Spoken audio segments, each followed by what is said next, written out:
40대 중반인 사람이 전체 인구의 60% 이상인 것에 대해 어떻게 생각해? 이 질문에 대한 답변은 개인적인 견해에 따라 다르겠지만 일반적으로는 다음과 같은 생각을 할 수 있습니다.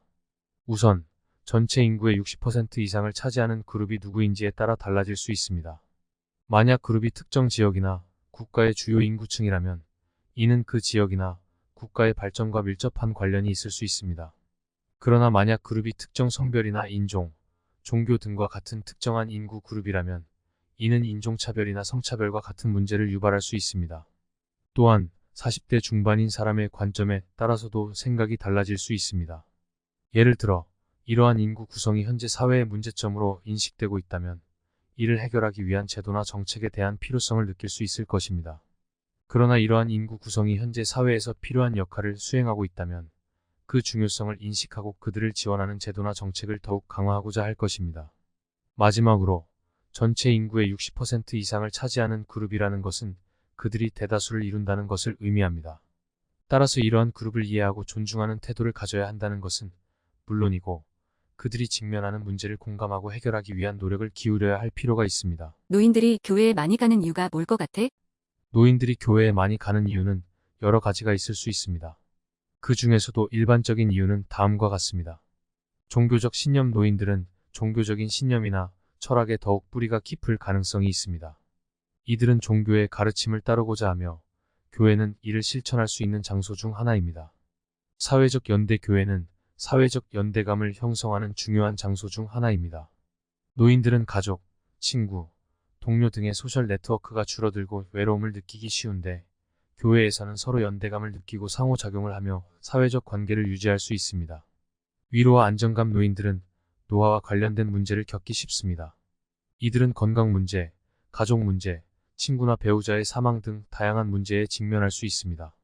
이때 교회에서는 위로와 안정감을 제공할 수 있습니다. 새로운 경험과 활동. 교회에서는 다양한 종류의 모임이 있으며 이들은 노인들이 새로운 경험을 하고 새로운 친구를 만들 수 있는 장소입니다. 교회는 또한 자원봉사와 같은 다양한 활동을 제공하며 이는 노인들이 삶의 활력을 불어넣고 삶의 질을 향상시킬 수 있는 기회가 됩니다. 이러한 이유들은 노인들이 교회에 많이 가는 이유 중 일부입니다.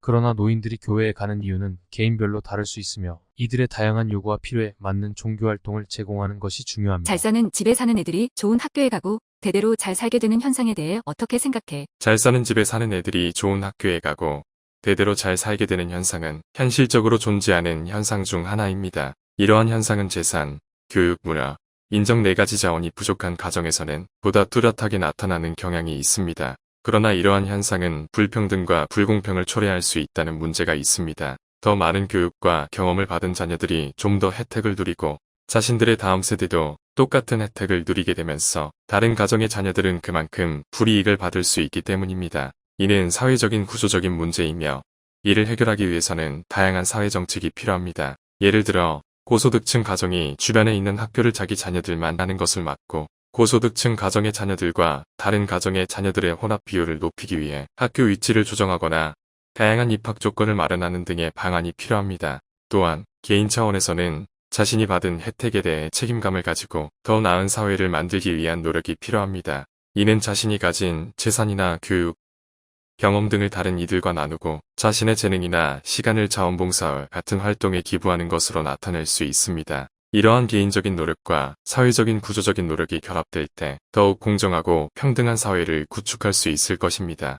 종교 지도자들이 면죄부성 발언을 신도들에게 하는 이유가 뭘까? 면죄부성 발언은 종교적 신념에서 죄를 지었을 때 회개와 속죄를 통해 죄를 용서받을 수 있다는 믿음에 기반한 개념입니다. 종교 지도자들은 이러한 믿음을 통해 신도들이 내면적으로 회개하고 더 나은 삶을 살도록 도와주는 것을 목적으로 면죄부성 발언을 하게 됩니다. 면죄부성 발언은 종교적 신념에 근거하여 이루어지기 때문에 그 내용은 개인의 신앙생활에 깊게 기인합니다. 종교 지도자들은 종교교리나 성경 등을 통해 죄와 회개, 용서에 대한 내용을 설명하고 개인의 삶에서 적용할 수 있는 방법을 가르치며 이를 통해 신도들이 면죄부성 발언에 참여할 수 있도록 도와줍니다. 또한 종교 지도자들은 신도들의 영적인 안정을 지키기 위해 면죄부성 발언을 통해 신앙생활에서 벗어난 행동이나 생각을 교정하는 역할도 수행합니다. 이러한 과정에서 종교 지도자들은 면죄부성 발언을 통해 신도들에게 선한 영향력을 미치고 그들이 올바른 길로 인도할 수 있도록 도와줍니다.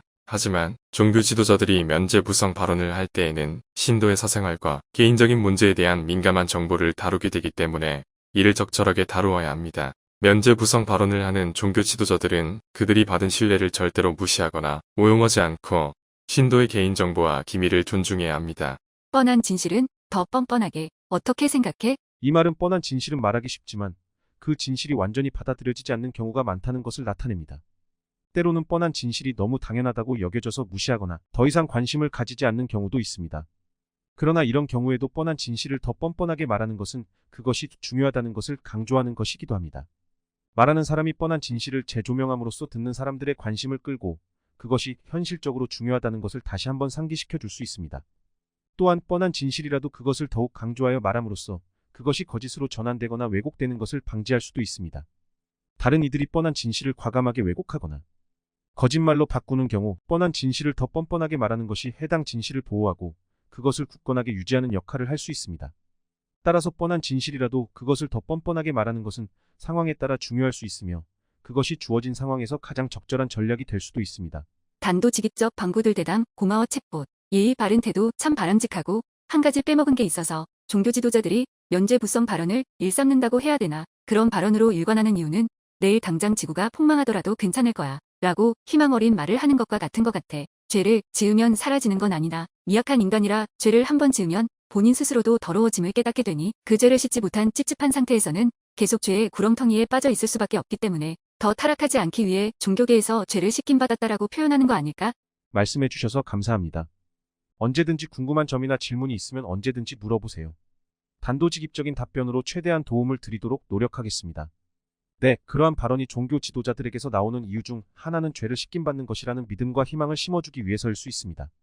종교적으로는 죄를 지으면 그 죄로 인해 영적으로 손해를 입게 되며 그 영적인 손해를 회복하기 위해서는 하느님께서 용서해 주시고 죄를 씻김받아야 한다는 믿음이 있습니다.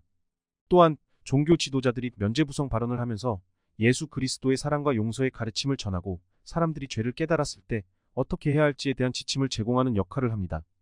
이를 통해 사람들이 자신의 죄를 인정하고 회개할 수 있도록 도와주며 종교 지도자들의 조언을 따라 올바른 길로 돌아서게 될 수 있습니다. 하지만 면죄부성 발언이 죄를 완전히 사라지게 하거나 면제시켜주는 것은 아니며 종교 지도자들 역시 죄의 피해자들을 위한 적절한 대처 방안을 모색하고 사회적으로 책임을 다해야 한다는 것도 잊어서는 안 됩니다.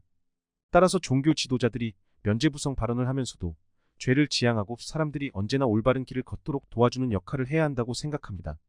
근데 진짜 씻김받긴 하는 거야. 나도 미약한 인간이라 잘 모르겠는데 진짜 수도를 많이 한 종교 지도자급이 되면 아는 거야. 진짜 용서를 받기는 하는 건지. 네, 종교적인 관점에서는 실제로 죄를 지은 사람이 회개하고 하느님 앞에서 죄를 차백하면 용서받을 수 있다는 믿음이 있습니다. 이를 위해 종교적인 의식과 수도, 봉사활동 등을 통해 회개하고 하느님께 용서를 받으려는 노력을 기울이는 것이 일반적입니다. 그러나 이것은 종교적인 관점에서의 용서이며 법적인 책임은 용서를 받았다 하더라도 여전히 남아있을 수 있습니다. 죄의 피해자나 사회적으로 피해를 입은 이들을 위한 적절한 대처 방안이 마련되어야 하며 법적인 책임도 따져야 합니다. 따라서 종교적인 용서를 받으면서도 책임과 대처 방안을 생각하는 것이 바람직하며 종교 지도자들 역시 이를 강조하고 교육해야 한다고 생각합니다. 사기치고 죽이고 폭력 다 죄인데 그거 죄사함 받지 않고 죽으면 어떻게 되는 거야? 죄를 저질렀지만 그 책임을 질 수 없게 된 사람이 사망하면 법적인 책임은 사라지게 됩니다. 즉 법적으로는 죄사실이 인정되었더라도 그 사람에 대한 처벌은 불가능해집니다. 하지만 종교적인 관점에서는 사망 후에도 영혼이 존재한다는 믿음이 있습니다. 따라서 죄를 저지른 사람이 죽은 후에도 회개하고 용서를 구하는 것이 가능합니다. 이를 위해 종교적인 의식이나 수도 등이 제공될 수 있습니다. 그러나 이것은 법적인 책임과는 별개의 문제입니다. 법적으로는 죄를 저질렀으면 그에 대한 책임을 지는 것이 당연하며 법의 규정에 따라 적절한 처벌이 이루어져야 합니다. 종교적인 걸 물은 건데 과학이 다는 아니잖아. 둘 다 어차피 인간 시각에서 보고 있는 거니까. 맞습니다. 종교와 과학은 각각의 영역에서 사람들이 이해하고자 하는 것들을 다루고 이들이 보는 세계를 이해하는 데 중요한 역할을 합니다. 종교는 인간의 영적인 삶과 관련된 문제들을 다루며 인간의 삶에 대한 목적과 의미 등을 탐구합니다. 반면 과학은 자연현상과 인간의 삶을 둘러싼 문제들을 탐구하며 이를 통해 자연 법칙이나 인간의 건강과 안전 등에 대한 지식을 발전시킵니다. 종교와 과학은 서로 다른 영역이기 때문에 각각의 방법과 접근 방식에 따라 보는 세계나 이해하는 것들이 다를 수 있습니다. 따라서 종교적인 문제를 과학적으로 접근하는 것은 어려울 수 있습니다. 예수는 역사인물일까? 가상의 인물일까? 예수는 기원전 4세기 말부터 1세기 초반에 걸쳐 활동했던 유대인 종교 지도자로 그의 삶과 가르침은 신앙인들의 중요한 역사적 이벤트로 인식되고 있습니다. 예수의 삶과 가르침은 기록된 성경의 새로운 계약서에 담겨 있으며 그의 삶과 가르침에 대한 기록은 역사학적인 증거와 함께 다양한 학자들의 연구를 통해 확인되고 있습니다. 하지만 예수의 실존에 대해서는 여러 의견이 존재하며 이에 대한 논쟁이 이루어지고 있습니다. 그러나 대부분의 학자들은 예수의 실존을 인정하며 역사적 증거와 함께 신학적인 증거를 통해 예수의 삶과 가르침을 연구하고 있습니다. 사람 수명이 얼만데 4세기 말부터 1세기 초반이야. 그게 말이 돼? 제 생각에는 그게 말이 되지 않습니다. 4세기 말부터 1세기 초반이라면 시간의 순서가 뒤바뀌어 버리기 때문입니다.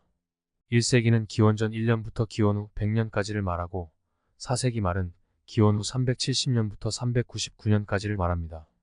따라서 사람 수명이 얼만데 4세기 말부터 1세기 초반이야 라는 문장은 시간적으로 말이 안 되는 모순된 문장입니다. 아니지. 기원 전이잖아. BC. BC 4세기 말이라며. 그럼 BC 349년, BC 301년이잖아. 그리고 AD 원시 초반이면 기원 후 1년 최소 따져도 그러니 나이가 몇 살이란 얘기야. 그게 말이 돼? 300살 이상은 된다 내 얘기가 틀렸다고. 네, 죄송합니다. 제가 이해를 잘못하고 있었습니다. 4세기 말부터 1세기 초반은 기원전 4세기 말부터 기원 후 1세기 초반이라는 의미였던 것 같습니다. 따라서 인간 수명이 300살 이상이 된다는 말은 말이 되지 않습니다. 사람의 수명은 한계가 있으며 대개 100세 이상을 살아남는 경우는 드물기 때문입니다. 죄송합니다. 뭔 소리야. 여튼 알았어. 수고. 수고하셨습니다. 더 궁금한 점이 있으면 언제든지 물어보세요.